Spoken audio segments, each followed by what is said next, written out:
अं, बाबासाहेबांचं एक उदाहरण मी तुम्हाला देऊ शकतो द्या या द्या ठिकाणी. द्या द्या द्या. बाबासाहेबांकडं एकदा प्र. के. अत्रे त्यांच्या वैयक्तिक अडचणीमुळे गेले होते. बाकीचा प्रसंग सांगत नाही, पण हा. प्र. के. अत्रेनं ते सांगतात की या ठिकाणी या कपाटामध्ये या पुस्तकामध्ये ह्या नंबरला तुमच्या प्रश्नाचं उत्तर आहे.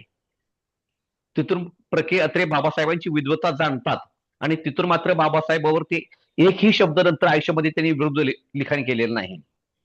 हा फार महत्वाचा मुद्दा आहे की बाबासाहेबांनी जे पुस्तक कुठे ठेवलेलं आहे, कुठलं लेखक आहे, कुठल्या पानावर त्याचं उत्तर आहे, हे त्यांनी बाबासाहेबांनी त्यांच्या खोलीमध्ये बसून सांगितलेलं आहे.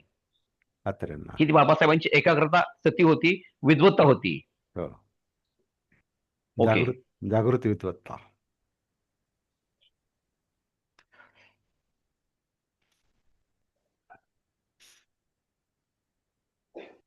सगळीच विद्वत्ता जागृत नसते, पण जागृत विद्वत्ता ही पॉवरफुल असते,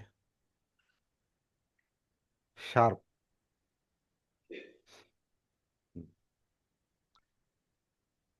बोला. जास्त मध्ये गॅप ठेवू नका.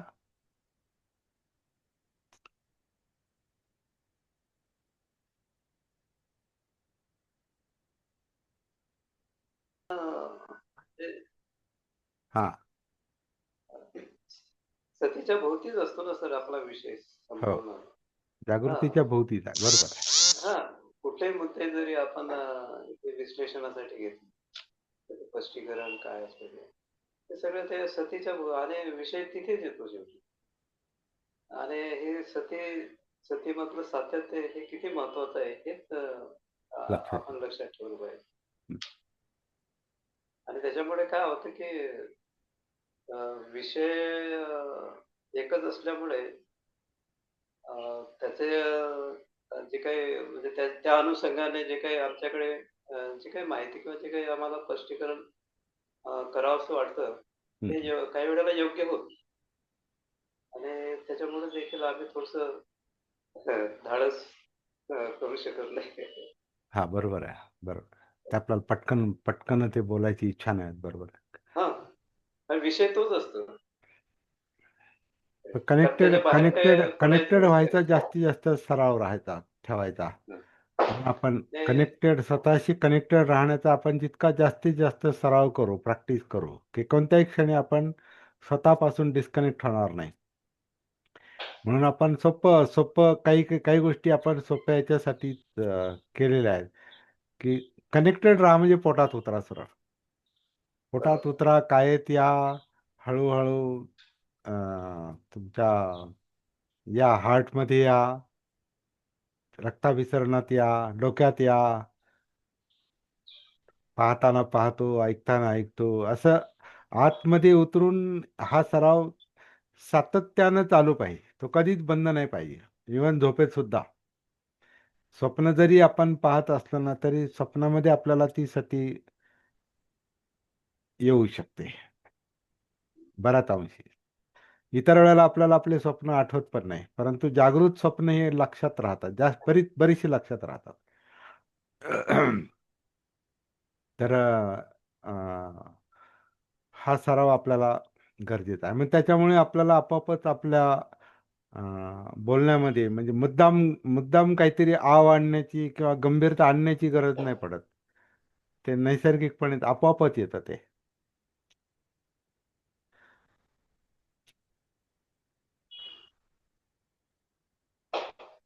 कारण आपण इथं शो करू शकत नाही, कारण आपली जागृती आपल्याला सांगते की हा शो चालू आहे.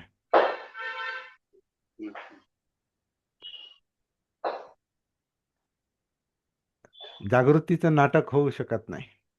ध्यानाचं आम्ही नाटक होऊ ग्रहण शकतं. हा, ध्यानाचं नाटक होऊ शकतं, पण जागृतीचं नाटक नाही होऊ शकत. आमचा ग्रहणशीलता वाढवण्याचाच प्रयत्न चालू आहे आमचा.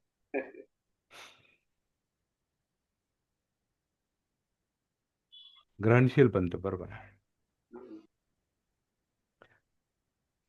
आणि हेच हा त्या गाथेतला म्हणजे सार आहे. वियू जाणतो कोण? जो ग्रहणशील असतो तो. ग्रहणशील कोण असतं? ज्याचा जो भानावर आहे, तो सतीमध्ये आहे, तो जागृत आहे, तो अपमादात आहे तो ग्रहणशील आहे. त्याला मग धम्म समजतो. म्हणजे धम्म समजून घेण्यासाठी एक प्रकारची पात्रता लागते, अर्हता तो पाहिजे. प्रयत्न आणि चालू आहे आमचा हा आता. हा नाही मिळेल ते काय याचे हे नाही. होईल. ते काय आपल्याला अं, नसली तशी पात्रता म्हणून स्वतःला कमी समजण्याची अं, गरज नाही, कारण ती स्थिर गोष्ट नाही. पात्रता ही कमावता येऊ शकते. आणि फक्त पुढे जाण्याचा जरा तो जास्त धोका असतो. कधी कधी पात्रता येऊ शकते, पण आलेली पात्रता हा जर अहंकाराचा विषय बनला, मग प्रॉब्लेम निर्माण होतो. हो. त्याच्यात जर सत्काय दृष्टी आणि मला समजलं असं, तर मग त्याच्यामुळे पुढचा बोध होत नाही.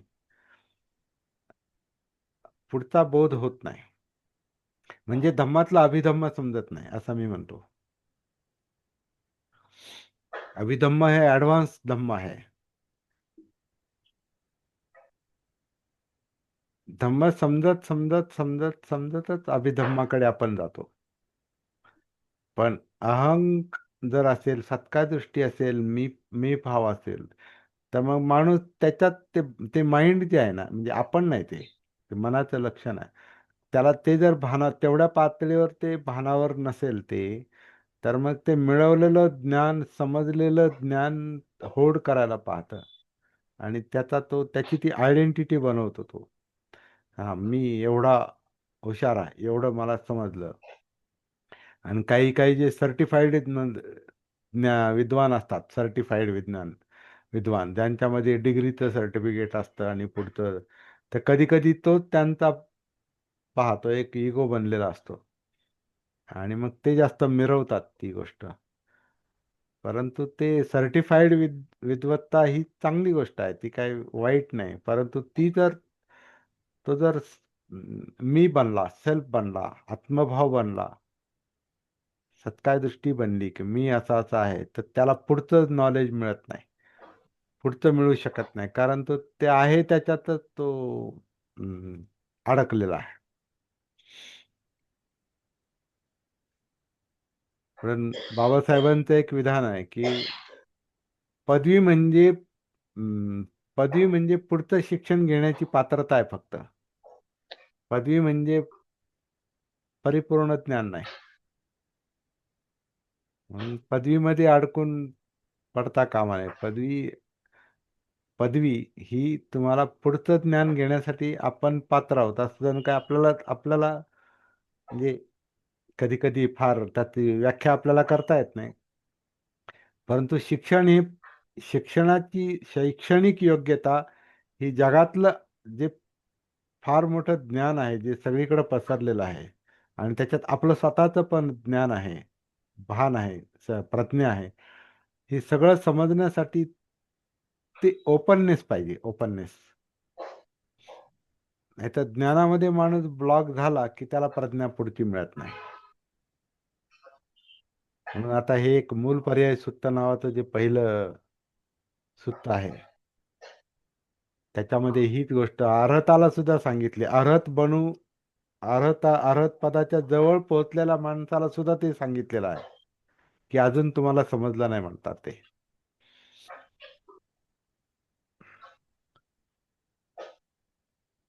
तर ओपननेस, ग्रहणशीलता, ग्रहणशीलतेमध्ये ओपननेस असते. म्हणजे आणखीन शिकून घेण्यासाठी मोकळं मन पाहिजे, मोकळं.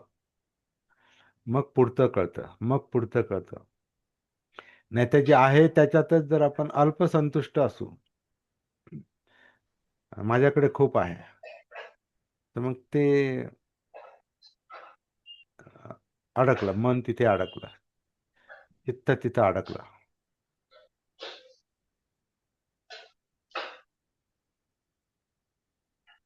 तर ते सतीनं मोकळं होतं. पण म्हणजे आता ते काय असे अपराध अ, चुकीचं म्हणण्याची हे नाही. कारण जसं आपण म्हणतोय ना, चूक ही चुकूनच होते. पण चूक लक्षात आली ना तर चुकीतून आपण बाहेर पडतो. चूक जर लक्षात आली का हा याच्यामुळे आपण पुढे जात नाही, तर आपण त्याच्यातून बाहेर पडतो. पण चूक लक्षातच आली नाही, चुकीचंच भान नसेल, चुकीची सती नाही. कारण चूक हे मनोधम्म आहे. मिस्टेक मिस्टेक करणं हा मनोधम्म आहे, चित्तधम्म आहे. तर चित्त हे इमोशन्स आहे, ते पकड आहे, पकडतंय ते. आणि मग विचार हे जे धरून ठेवतात, तर तो मनोधम्म पकडून ठेवण्याचं जर मनोधम्म असेल, मीचा जर मनोधम्म असेल आणि त्याचं जर भान असेल, तर मी सुटतो. मी मधून सुटका होते, आत्मभावातून सुटका होते. ही अनात्माची अवस्था आहे.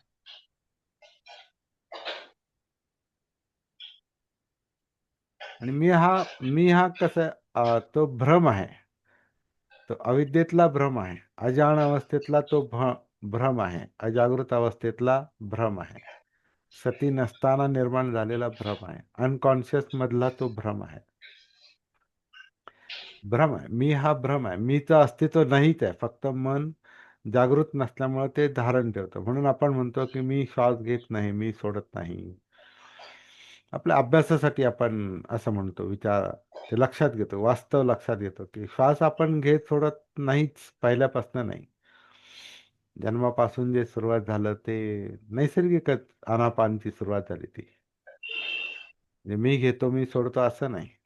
आत्ता सुद्धा जो चाललाय श्वास नॅचरली चाललाय. त्या नॅचरल प्रक्रियेच्या आधारेच आपण आत्ताच्या क्रिया करतो. म्हणजे मला बोलता का येतं, तर नॅचरल आनापानच्या आधारेच मला ते बोलता येते. ही काय पर्सनल गोष्ट नाही. आपण बोलू शकतो म्हणजे काहीतरी पर्सनल, मला बोलता येतं आणि मी फार भारी बोलतो, फार त्याच्यात पांडित्य आहे, तर मग तो अडकलो आपण त्या.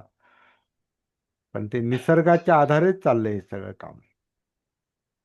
आणि अख्खं जीवन हे पण नैसर्गिकच आहे. नैसर्गिक पद्धतीनं ते अस्तित्वात आलं, नैसर्गिक पद्धतीने ते चाललेलं आहे. त्यालाच प्रतिते समुत्पाद म्हणतात. कार्यकारण भावानुसार ते चाललेलं आहे आणि शेवटी तो कार्यकारण भाव संपला की मृत्यू आहे. हे नैसर्गिक आहे. तर याचं भान आलं की आपला मी आपोआपच गळून पडतो, अनात्मबोध होतो आणि फार मोठी शक्ती मोकळी होते याच्यातून. म्हणून सतीनंतर धम्मविचय आणि नंतर वीर्य म्हणजे शक्ती आहे. शक्ती मोकळी होते आणि मग आत्मानंद होतो. माणसाला आपल्याला आतूनच त्या जणू का आनंदाच्या उकळ्या फुटतात. कारण जेव्हा ते कळतं आपल्याला, हे कळण्यामुळे आपल्याला एक आनंद होतो. त्याला प्रीती म्हटलेला आहे, उत्कट आनंद. आणि तो आनंद जेव्हा अब्झॉर्ब होतो आपल्यामध्ये, शोषला जातो, त्याच्यामध्ये अहंकार नाही राहत, तो शोषला जातो, तो विरला जातो, प्रश्रब्ध होतो, चित्त प्रश्रब्ध होतो. प्रश्रब्ध म्हणजे शांत होतो, त्याला प्रश्रब्ध म्हटलेला. आणि मग समाधीची अवस्था येते.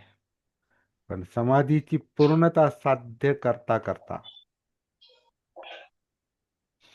उपेक्षा नसेल, म्हणजे अनात्मबोध नसेल, त्याच्यामध्ये जर आपण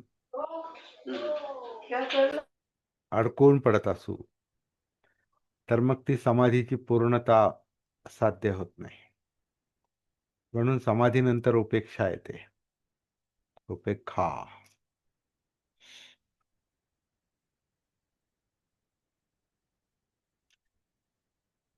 सती धम्मविचय वीर्य प्रीती प्रश्रब्दी. सती धम्मविचय वीर्य प्रीती प्रश्रब्दी समाधी उपेक्षा, सप्तबोध्यांग.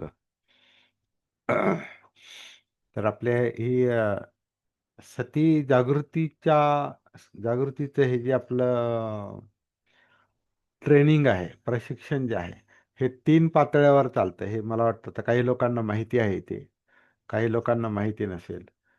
3 लेव्हल मी म्हणतो त्याला. आणि ह्या 3 लेव्हल ज्या आहेत ह्या आपल्या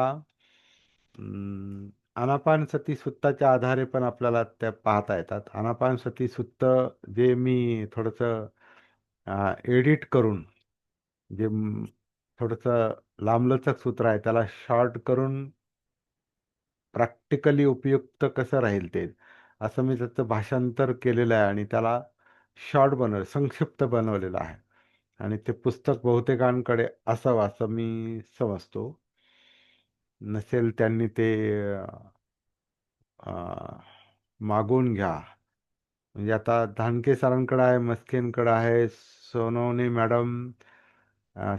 मॅडम आणि बाकी ज्या मोरेताई किंवा आणखीन कोणी असेल त्यांनी शेजवळकर सरांकडून, कारण त्यांना PDF पाठवलेला आहे मी, ते तुम्हाला देऊ शकतात किंवा बाबूजी देऊ. आहे सर, आहे सर. हा, तर त्यांना त्याच्या कॉपीज काढून द्या. हो चालेल. बाबूजींकडे पण असतील आणि काही प्रती मी आलो की तुमच्याकडे ठेवून देईल. 100 प्रती अशा तुमच्याकडे ठेवून देईल मी आल्यावर. छोटी पुस्तकं आहेत ती. तर हो चालतंय सर. हा, तर त्याच्या आधारे आपल्याला या सतीच्या जागृतीच्या प्रशिक्षणाच्या 3 लेव्हल आपल्याला लक्षात येतात. लेव्हल 1 मध्ये आपण सरळ कायेतल्या आनापानच्या आधारे कायेमध्ये उतरतो आपण. म्हणजे आनापान सती. तर ती आनापान सती म्हणजे खरं म्हणजे काया आनापान सती. काया आनापान सती. तर हे कायेत जोपर्यंत आपलं चित्त स्थिर होत नाही, मन स्थिर होत नाही, तोपर्यंत आनापान सती पूर्ण होत नाही. आनापान सती ही कायेतली एक ऍक्टिव्हिटी, एक क्रिया, म्हणजे काया आनापान सती असं जर अनुभवाला आला आणि त्याच्यात आपल्याला जर थोडी प्रगती साधता आली, तर आपण आनापान सतीच्या आधारे आपण आपोआप कायानुसतीमध्ये उतरतो. कारण ते कायेतच काम चाललेलं आहे, शरीरातच. कायानुसतीमध्ये आपण येतो आणि पुन्हा काया ही आपण जिवंत काया आहे असं म्हणतो. म्हणजे त्याच्यात जाणीव आहेत, म्हणजे वेदना आहेत, म्हणजे फिलिंग्ज आहेत, म्हणजे सुखदुःख आहेत किंवा न्यूट्रल फिलिंग आहेत. सुखदुःख विरहित वेदना, सुखवेदना, दुःखवेदना, सुखदुःख विरहित वेदना ह्या कायेमध्येच जाणवतात. जिवंत कायेमध्ये, टॉप टू बॉटम, वरपासून खालीपर्यंत. तर बघा, इथे आनापान सतीतून आपण आपोआप सतीपठ्ठांमध्ये चाललो. आपण आपोआप सतीपठ्ठान, आता सतीपठ्ठान ज्यांना माहिती नाही असं कोणी नाही इथं बहुतेक. सतीपठ्ठान म्हणजे सतीपठ्ठांमध्ये 4 सती प्रस्थान.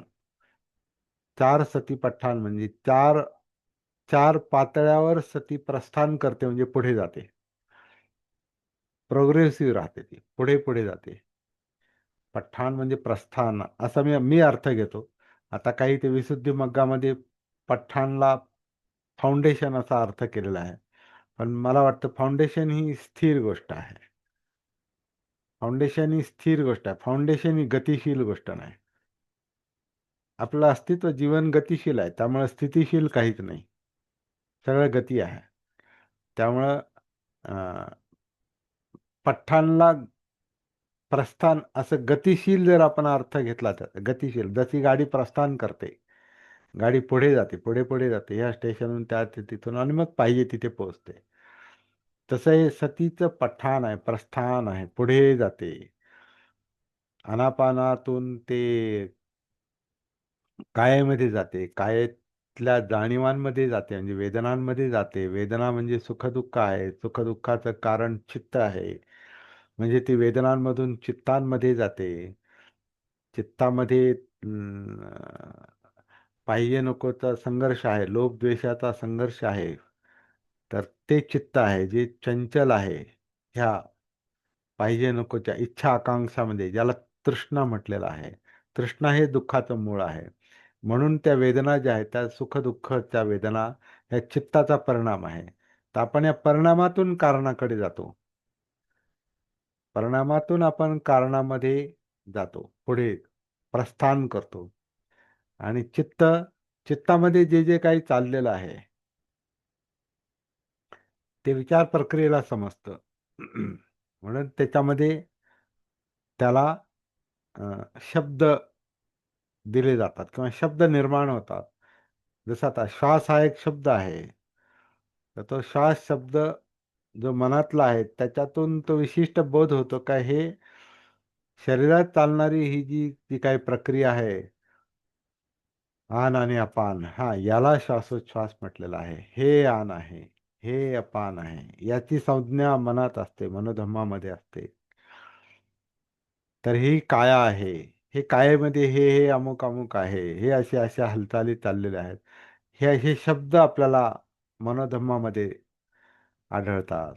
हे चित्त आहे.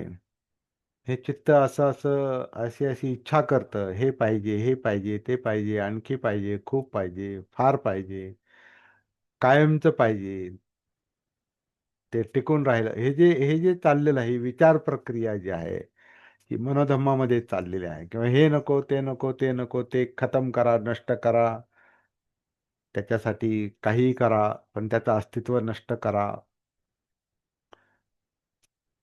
संघर्ष करा, मग युद्ध करा, नायनाट करा.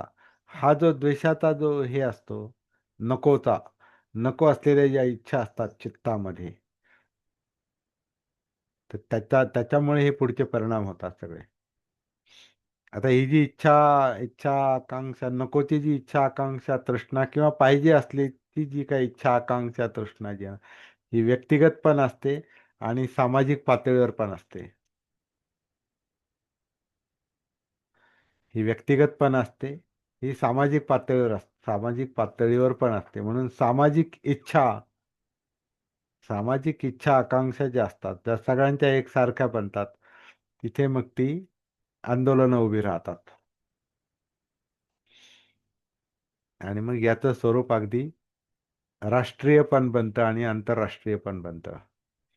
तर अशा प्रकारे हे चित्त जे आहे ते व्यक्तिगत आणि सामाजिक पातळीवरचे ते ज्या काही कॉमन गोष्टी आहेत त्याच्यानुसार हे सगळं चाललेलं असतं.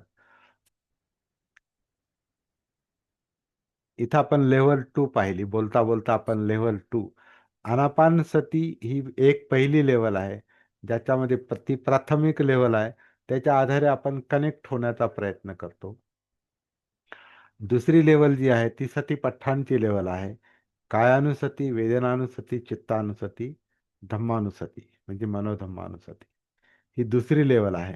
आणि तिसरी लेव्हल जी आहे ती मगाशी मी सांगितलेली सप्तबोध्यांगाची लेव्हल आहे. त्यातली पहिलं सती म्हणजे सतीपट्ठाण आहे. धम्मविचय म्हणजे ॲनालिसिस म्हणजे विश्लेषण, मनाचं विश्लेषण, मनोधम्मांचं विश्लेषण, त्याला धम्मविचय म्हटलेलं आहे. तिथं ॲनालिसिस चालतं, पृथक्करण चालतं, विश्लेषण चालतं. हे आहे, ते आहे. आणि आता आपण जी चर्चा करतो ती ते धम्मविचयामुळे आपण पाहतो हे आहे, ते आहे. तर ते जागृतीपूर्वक जेव्हा आपण करतो तेव्हा आपल्याला त्यातला कार्यकारण भाव समजतो, त्यातलं प्रत्यय समुत्पाद समजतो. त्या गोष्टी आपल्याला समजतात त्या धम्मविचयामुळे. म्हणून सप्तबोध्यांगामध्ये सती, धम्मविचय, वीर्य, मगाशी मी जी म्हटलो की ऊर्जा, शक्ती निर्माण होते, उत्साह निर्माण होतो. नंतर प्रीती, आनंद निर्माण होतो. नंतर प्रशब्दी म्हणजे तो आनंद स्थिरावतो, झिरपतो, मुरतो कायेमध्ये. त्याला प्रश्रब्दी म्हटलेलं आहे. प्रश्रब्दीतून एक प्रकारची एकत्रित अवस्था येते, विस्कळीतपणा कमी होतो आणि त्याला समाधी म्हटलेलं आहे. म्हणून सती, धम्मविचय, वीर्य, प्रीती, प्रश्रब्दी, समाधी आणि शेवटी जे मी म्हटलो ती उपेक्षा, तो मला वाटतं अनात्मबोध आहे. तिथं तुम्ही जे आपण प्राप्त करतो त्याचा मी बनत नाही, परत नवीन मी बनत नाही, नवीन इगो बनत नाही, नवीन अहंकार बनत नाही. नाहीतर मग तो आणखीन आपल्यावर हावी होतो, आपल्यावर तो प्रभाव टाकतो, आपण अहंकारी बनतो आणि हा अहंकार जो आहे, हा फार घातक असतो. हा आत्मघातकी अहंकार पण असतो. म्हणून काही समाधी प्राप्ती झालेल्या लोकांचा जो अ, शेवट आहे तो वाईट असतो. समाधी ती मिथ्या समाधी असते, पण समाधीच आहे ती. आणि असे लोक जे आहेत ते आपण सध्याच व्यवहारात पाहतो. भय्यूजी महाराज किंवा आसाराम किंवा आणखीन काही जे आहेत, हे त्याचं एक उदाहरण आहे. कारण त्यांना काही गोष्टींची प्राप्ती असते, त्याच्यावर ते लाखो लोकांवर प्रभाव टाकतात, पण स्वतःला सांभाळता येत नाही. तर त्याचं ते एक कारण असू शकतं. असू शकतं. असे अनेक लोक आहेत. म्हणून बरेच ते काही ग्रंथांमध्ये पण हे उल्लेख येतात, की ध्यानी लोक पण घसरतात. समाधी लागलेले लोक पण घसरतात. त्यांचा शेवट हा वाईट होतो. तर हे अजागृत चित्तापासून फार सावध राहिलं पाहिजे. अजागृत मन, अजागृत चित्त हेच आपलं जवळचा शत्रू आहे असं कधी कधी वाटतं. तर ही सगळी जी काही आपल्याला समज येऊ शकते ती विंयूमुळं, बोध झाल्यामुळे, जागृतीमुळे,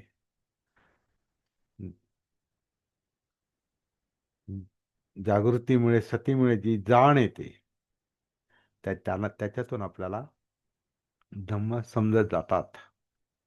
अनेक धम्म समजत जातात.